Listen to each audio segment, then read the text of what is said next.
Hello students, welcome to UP CSS. Tally series का ये part 2 video है, lecture number 2, जिसमें आज हम टैली के नोट्स पढ़ेंगे। तो व्हाट इज़ टैली? टैली क्या है? तो यहाँ पर टैली एक अकाउंटिंग का सॉफ्टवेयर है और ERP 9 जो है ये टैली सॉफ्टवेयर का एक वर्जन है। जैसे हमारे वर्जन होते हैं लेटेस्ट वर्जन, तो अभी टैली का जो लेटेस्ट वर्जन है वो tally.erp9 है। और टैली है क्या? तो टैली एक अकाउंटिंग सॉफ्टवेयर पैकेज है। Tally is a financial accounting software package. It is complete business accounting and inventory management software that provides various faculties like government supported format, multi-language operations, processing for small and medium business in India.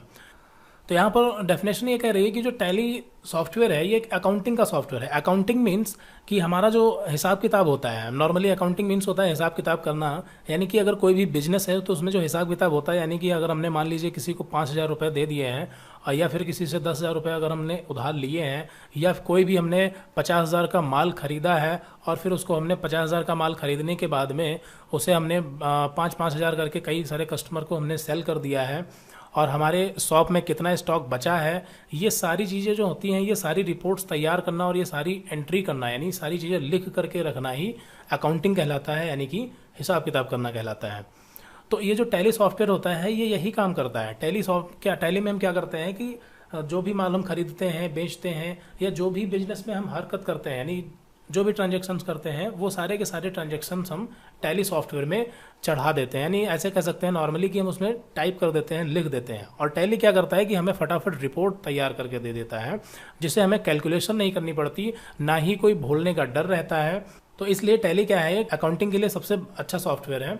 इसके अलावा भी, tally के अलावा भी कई सारे software हैं, लेकिन यहाँ पर सबसे मेन चीज़ जो आपकी है वो है अकाउंटिंग। अकाउंटिंग के जो रूल होते हैं वो सभी में सेम होते हैं। आप टैली सॉफ्टवेयर का यूज़ करें या एक सॉफ्टवेयर होता है बीजी सॉफ्टवेयर का यूज़ करें, कोई भी सॉफ्टवेयर आप यूज़ करते हैं, वहाँ पर जो अकाउंटिंग के बेसिक रूल्स होते हैं वो यही होते हैं। तो यहाँ पर जो आपको बताया गया है, ये टैली के बारे में बताया गया है कि टैली हमें क्या करता है।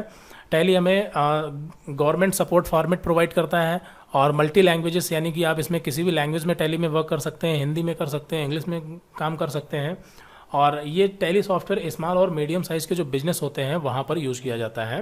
बाकी जो टैली सॉफ्टवेयर है वो कई सारी कंट्रीज़ में यहाँ पर इस्तेमाल किया जाता है, लगभग 100 कंट्रीज़ में इस्तेमाल किया जाता है। और जो टैली का लेटेस्ट वर्जन है वो tally.erp9 है। तो आई थिंक इतना तो क्लियर हो गया होगा कि टैली है क्या एक्चुअली। तो टैली क्या है, एक सॉफ्टवेयर है, जैसे हमारे अदर सॉफ्टवेयर्स होते हैं लाइक व्हाट्सअप, फेसबुक, या फिर यूट्यूब, या फिर MS Word, Excel, PowerPoint. तो ये जो सॉफ्टवेयर होते हैं ना, तो वैसे ही ठीक उसी तरीके का सॉफ्टवेयर हमारा है टैली सॉफ्टवेयर। बस अंतर क्या है कि जो हमारे MS वर्ड, एक्सेल अगर आपको चलाना नहीं आता तो नहीं चला सकते। अगर आप MS वर्ड सीखना चाहते हैं, तो उसके लिए क्या करना पड़ेगा, आपको MS वर्ड के बारे में सीखना पड़ेगा कि कौन सा काम कहाँ से किया जाता है। इसमें MS वर्ड में जब हम टाइपिंग करते हैं तो बोल्ड कहाँ से करना है, इटैलिक कहाँ से करना है, अंडरलाइन कहाँ से करना है। तो मतलब ये सारी चीज़ें हम MS वर्ड की सीखते हैं, फिर उसके बाद हम MS वर्ड सॉफ्टवेयर को चलाना सीख जाते हैं। ठीक उसी तरीके से यहाँ पर जो टैली है ये भी सॉफ्टवेयर ही है जिसे हमें चलाना सीखना है। बस यहाँ पर क्या है कि रूल्स आपके यहाँ पर ज़्यादा हैं, MS वर्ड में कम होते हैं, जबकि टैली में यहाँ पर रूल्स आपके ज़्यादा हैं। सबसे पहले आपको अकाउंटिंग के बारे में नॉलेज होनी चाहिए कि अकाउंटिंग होती क्या है, यानी कि जो हमारे अकाउंट्स होते हैं उन्हें कैसे लिखा जाता है। अकाउंट्स क्या होते हैं, तो जैसे राम, श्याम, मोहन, यानी राम से हमने 50,000 रुपये उधार लिया, तो यहाँ पर राम क्या है, एक अकाउंट है। 50,000 रुपये उधार लिया यानी कैश है, तो कैश क्या है, वो भी एक अकाउंट है। तो ये हमारे होते हैं अकाउंट। तो बस हमें क्या करना है, अकाउंट्स पढ़ना है, अकाउंटिंग के रूल पढ़ने हैं और टैली सॉफ्टवेयर को चलाना सीखना है। बस ये दो चीज़ें अगर हम सीख गए तो यहाँ पर हम टैली सॉफ्टवेयर को आसानी से चला सकते हैं और किसी भी बिजनेस को हम हैंडल कर सकते हैं एज ए अकाउंटेंट। आगे बढ़ते हैं। तो उसके बाद है अकाउंट्स क्या होते हैं। तो जैसा कि हमने बताया, अकाउंट्स क्या होते हैं, प्रॉफिट यानी कि लाभ, लॉस यानी कि हानि। तो ये जो प्रॉफिट, लॉस, परचेज यानी कोई भी माल खरीदा तो वो क्या हो जाएगा, परचेज। कोई भी माल बेचा गया तो वो सेल्स। राम, मोहन, बैंक हो या कैश हो या कंप्यूटर हो या कोई मशीनरी आइटम, फर्नीचर, असेट्स यानी संपत्ति, डिपॉजिट यानी कि जमा किया हुआ पैसा या कुछ भी, और इंटरेस्ट यानी ब्याज, डिस्काउंट, वेजेस यानी मजदूरी। तो यहाँ पर ये सब चीज़ें जो हैं आपकी, ये सारी की सारी अकाउंट्स कहलाती हैं। आप कह सकते हैं बिजनेस के दायरे में जो भी चीज़ें होती हैं वो सब अकाउंट्स होती हैं। एग्जाम्पल के तौर पे हम यहाँ पर मान लेते हैं राम है, और राम क्या है, एक बिजनेस का ऑनर है। राम क्या है, एक बिजनेस का ऑनर है, और राम ने क्या किया, राहुल को, यहाँ पर राहुल को 5,000 रुपये उधार दे दिए, 5,000 रुपये उधार दे दिया है। तो अब ये क्या हो गया, ये क्वेश्चन हो गया, यहाँ पर हमारे सामने ये क्वेश्चन है जिसे हमें क्या करना है, टैली में इसको लिखना है। तो अब इसको टैली में हम कैसे लिखेंगे, ऐसे तो नहीं लिख सकते जैसे कि यहाँ पर हमने राहुल को 5,000 रुपये उधार दिया ऐसे लिख दे, ऐसे नहीं लिखते हैं हम। टैली में क्या करेंगे, इसको रूल के अकॉर्डिंग लिखेंगे। यहाँ पर राहुल को हमने 5,000 रुपये उधार दिया है, तो राहुल ये क्या हो जाएगा, ये एक अकाउंट हो जाएगा जिसको हमने 5,000 रुपये उधार दिया है, और रुपए कितने दिए, हमने 5,000 रुपये दिए हैं। तो यहाँ पर हमारे सामने दो चीज़ें फटाक से निकल जाती हैं, राहुल क्या है, ये एक अकाउंट है, और 5,000 रुपये ये क्या है, ये कैश है, ये क्या है, कैश है। तो यहाँ पर हमारे सामने दो अकाउंट निकल चुके हैं, एक राहुल और दूसरा कैश। तो ये जो राहुल है और ये जो आपका कैश है, बस इन्हीं दो को हमें टैली में लिखना है, और वो भी रूल्स का इस्तेमाल करते हुए। तो इस तरह से यहाँ पर टैली में एंट्री की जाती है। तो ये आपके क्या हैं, अकाउंट्स हैं। तो आई थिंक अकाउंट समझ में आ चुका होगा, सिंपल है। और बाकी जो चीज़ें हैं, कुछ चीज़ें ऐसी भी होंगी जो आपके अभी समझ में नहीं भी आएंगी, तो कोई दिक्कत नहीं है, आगे धीरे धीरे जैसे हम आगे बढ़ते जाएंगे वो चीज़ें आपके समझ में आती रहेंगी। उसके बाद अगले नंबर पर है classification of account. Classification of account यानी जो हमारे अकाउंट्स होते हैं उनको तीन तरह से बांट दिया गया है, पर्सनल अकाउंट, रियल अकाउंट और नॉमिनल अकाउंट। अब ये पर्सनल अकाउंट क्या होते हैं, तो पर्सनल अकाउंट यानी ये होते हैं आपके व्यक्तिगत खाते। पर्सनल अकाउंट व्यक्तिगत खाते यानी कि वह खाते जो किसी व्यक्ति या संस्था के नाम से बनाए जाते हैं, वो पर्सनल अकाउंट यानी कि व्यक्तिगत खाते कहलाते हैं। यानी किसी भी नेम से या किसी भी संस्था से बनाए जाते हैं, वो आपके क्या होते हैं, पर्सनल अकाउंट। जैसे राम, ये क्या है, पर्सनल अकाउंट है, और मोहन ये क्या है, पर्सनल अकाउंट है। कोई भी बैंक है जैसे HDFC बैंक है, ये क्या है, ये भी आपकी पर्सनल अकाउंट है। तो यहाँ पर आप देख सकते हैं एग्जांपल में मोहित, राहुल, बैंक, ABC कंपनी या कैपिटल या ड्राइंग। कैपिटल क्या होता है, ये होती है पूंजी, यानी कि बिजनेस का जो ऑनर होता है वो बिजनेस में जो पैसा लगाता है। जैसे राहुल ने क्या किया, राहुल ने 50,000 रुपये से बिजनेस स्टार्ट किया, तो जो 50,000 रुपये से राहुल ने बिजनेस स्टार्ट किया है, तो राहुल यहाँ पर क्या हो जाएगा, राहुल ये आपका है कैपिटल अकाउंट, ये आपका कैपिटल अकाउंट हो जाएगा। तो वही होता है कैपिटल। और ड्राइंग मीन्स होता है आहरण करना, यानी निकालना, विड्रॉ करना। तो जो बिजनेस का ऑनर होता है वो कभी कभी ज़रूरत के हिसाब से पैसा बिजनेस से निकाल भी लेता है। जैसे यहाँ पर राहुल ने 50,000 रुपये से बिजनेस तो स्टार्ट किया, और ये उसके बाद यहाँ पर क्या किया, राहुल को अगर कभी ज़रूरत पड़ी तो राहुल ने 5,000 रुपये अपने बिजनेस से विड्रॉ कर लिए, यानी कि पैसा बिजनेस से ले लिया अपने निजी खर्च के लिए। तो वो आपका ड्राइंग कहलाएगा। और इस पर हम इस पे बेस्ड एंट्री भी आगे हम देखेंगे।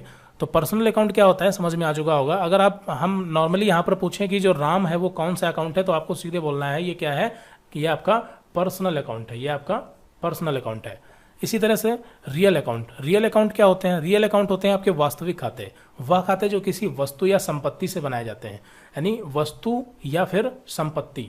तो वस्तु में आप ये तो अंदाज़ा लगा ही सकते हैं कि वस्तुएं कौन कौन सी होती हैं, जैसे कंप्यूटर हो गया आपका, और कोई भी फर्नीचर हो गया, या कोई भी चीज़ जो फिजिकली ये तौर पे है वो सारी वस्तु हो जाती है। संपत्ति क्या होती है, संपत्ति वो होती है जो हमारी होती है। एग्जाम्पल 5,000 रुपये अगर हमारे पास रखे हुए हैं तो वो क्या है, हमारी संपत्ति है। इसी तरह से अगर हमारे बैंक में 10,000 रुपये जमा है तो वो क्या है, हमारी संपत्ति है। अगर हमने किसी को 10,000 रुपये उधार दे दिए वो क्या है, हमारी संपत्ति है। तो इस तरह से ये हमारे रियल अकाउंट होते हैं, यानी कि जो वस्तु या संपत्ति के अंतर्गत आते हैं वो सब रियल अकाउंट कहलाते हैं। यहाँ पर आप एग्जाम्पल में देख सकते हैं कैश, कंप्यूटर, मशीनरी, फर्नीचर या कोई भी असेट्स यानी संपत्ति जो होगी वो सब रियल अकाउंट कहलाएगी। उसके बाद है नॉमिनल अकाउंट। नॉमिनल अकाउंट वह खाते जो लाभ, हानि, आय, व्यय और क्रय विक्रय, यानी कि लाभ हानि यानी प्रॉफिट एंड लॉस, आय और व्यय यानी कि इनकम और एक्सपेंसेस, क्रय विक्रय यानी परचेज और सेल्स, ये जो आपके 6 अकाउंट होते हैं ये आपके कहलाते हैं नॉमिनल अकाउंट। ऐसा इसलिए नॉमिनल अकाउंट यानी कि नाम मात्र के खाते, और ये नाम मात्र के खाते इसलिए होते हैं क्योंकि बिजनेस में जो प्रॉफिट और लॉस, इनकम और एक्सपेंसेस, परचेज और सेल के खाते होते हैं वो सिर्फ टेम्परेरी बेस पर रखे जाते हैं। जैसे मान लेते हैं एग्जांपल के लिए हमने क्या किया, 5,000 रुपये का माल खरीदा, हमने ये 5,000 रुपये का माल क्या किया, परचेज किया, और फिर कुछ दिनों के बाद हमने क्या किया, यहाँ पर उसको हमने 6,000 रुपये का वो माल बेच दिया, यानी कि सेल कर दिया। तो अगर 5,000 का खरीदा था तो हमने क्या किया था, हमने टैली में चढ़ा दिया कि हमने 5,000 का माल खरीदा है, यानी परचेज की एक एंट्री कर दी। और उसके बाद जब हमने उसको 6,000 का बेचा तो हमने क्या कर दिया, एक सेल की एंट्री कर दी। अब 6,000 का क्यों बेचा, क्योंकि अब हमें इनकम भी तो चाहिए, यहाँ पर हमें प्रॉफिट भी तो चाहिए। तो हमने क्या किया, उसे 6,000 का बेच दिया। तो अब यहाँ पर क्या हुआ, यहाँ पर अगर आप देखेंगे तो 5,000 का हमने खरीदा था, 6,000 का बेच दिया, तो 1,000 रुपये यहाँ पर हमारी क्या हुई, इनकम हुई। 1,000 रुपये हमारी क्या हुई है, इनकम।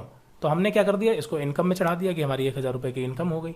अब यहाँ पर इस माल को खरीदने और बेचने में खर्चे भी हुए होंगे, हमने यहाँ पर एम्प्लॉय रखे होंगे, हमने यहाँ पर वर्कर रखे होंगे, और इसके अलावा और भी कई सारे खर्चे होंगे। अगर हमारी जो शॉप है या कोई कंपनी है अगर रेंट पे है या इलेक्ट्रिसिटी बिल, तो ये सब हमारे क्या है, खर्चे हैं। तो हम यहाँ पर मान लेते हैं कि हमने 300 रुपये खर्च कर दिए, मतलब टोटल खर्चा हमने 300 रुपये किया इस माल को बेचने में। तो ये हमारा क्या हो जाएगा, ये हमारा हो जाएगा एक्सपेंसेज हो जाएगा। तो यहाँ पर कितनी चीज़ें निकल के आई, 5,000 का हमने माल खरीदा, 6,000 रुपये का उसे हमने बेच दिया, 1,000 रुपये हमारी इनकम हुई और 300 रुपये हमारे खर्चे भी साथ में हुए। तो अब अगर आपसे पूछा जाए कि फाइनली आपका प्रॉफिट कितना हुआ, तो प्रॉफिट आपका कितना हुआ, आपका प्रॉफिट हुआ 700 रुपये का। कितना, 700 रुपये का आपका प्रॉफिट हुआ, क्योंकि यहाँ पर हम इनकम से एक्सपेंसेस को माइनस कर देंगे। ये इनकम से एक्सपेंसेस क्या हो जाएगा, माइनस, और ये आपका 700 रुपये क्या हुआ, प्रॉफिट। अब आप चाहें तो इसे बिजनेस में लगा सकते हैं। तो हमारा बिजनेस ऑलरेडी कितने का था, 5,000 का, यानी हमने 5,000 का माल खरीदा। तो मान लेते हैं कि हमारे बिजनेस की जो कीमत थी वो 5,000 रुपये थी। तो अब यहाँ पर माल को बेचने के बाद हमारी जो बिजनेस है वो बढ़ चुका है। अब हमारा बिजनेस कितने का हो गया, 5,700 रुपये का हो गया, यानी अगली बार हम माल जो है वो 5700 रुपये का खरीद सकते हैं। तो ये अब हमारा क्या हो जाएगा, ये हमारा है कैपिटल अकाउंट, यानी कि ये हमारा पूंजी खाता हो गया। अब यहाँ पर क्या हमें इससे कोई मतलब बचा नहीं, हमने इनकम को एक्सपेंसेस से माइनस कर दिया, तो ये आपका कट हो गया। प्रॉफिट को हमने क्या किया, कैपिटल अकाउंट में ट्रांसफर कर दिया, तो ये भी कट हो गया। और यहाँ पर परचेज से सेल्स को परचेज से माइनस कर दिया, तो ये भी हमारा कट हो गया। मतलब ये आपके जितने अकाउंट थे, इनकम, एक्सपेंसेस, परचेज, सेल्स, ये सब आपका क्या था, ये सब आपका टेम्परेरी बेस अकाउंट थे, जिनकी जरूरत हमें टेम्परेरी बेस पे थी। फाइनल जब हम रिपोर्ट तैयार करते हैं तो हमारे पास ये अमाउंट निकल के आया, कैपिटल अकाउंट, जिसे हम पर्सनल अकाउंट में लिखेंगे। आई थिंक इतना क्लियर हो चुका होगा। तो इसलिए नॉमिनल अकाउंट ये माने जाते हैं, क्योंकि ये टेम्परेरी बेस पे यूज किए जाते हैं। अब यहाँ पर ये मुख्य रूप से आपके 3 ही अकाउंट होते हैं, इसे एक बार रिपीट कर देते हैं। तो पर्सनल अकाउंट वह खाते जो किसी व्यक्ति या संस्था के नाम से बनाए जाते हैं। रियल अकाउंट में वस्तु और संपत्ति आ जाती हैं, और नॉमिनल अकाउंट में हमारे ये 6 अकाउंट आते हैं, या फिर इसी टाइप के जो और अकाउंट होते हैं। जैसे अगर मान लीजिए हमने क्या दिया, रेंट दिया, हमने क्या दिया, 5,000 रुपये अगर रेंट दिया है, किराया दिया है, तो ये रेंट क्या होगा, ये रेंट हमारा नॉमिनल अकाउंट में ही आएगा। क्यों, क्योंकि रेंट क्या होता है, एक्सपेंसेज। रेंट क्या है, एक्सपेंसेज, यानी कि खर्चा। और अगर वो एक्सपेंसेज है तो वो किस में आएगा, नॉमिनल अकाउंट में। अगर हमने सैलरी दी, हमने क्या दिया, सैलरी दी, अगर हम सैलरी देंगे तो वो भी हमारा क्या होगा, एक्सपेंसेज होगा, और ये भी हम एक्सपेंसेज नॉमिनल अकाउंट में ही रखेंगे।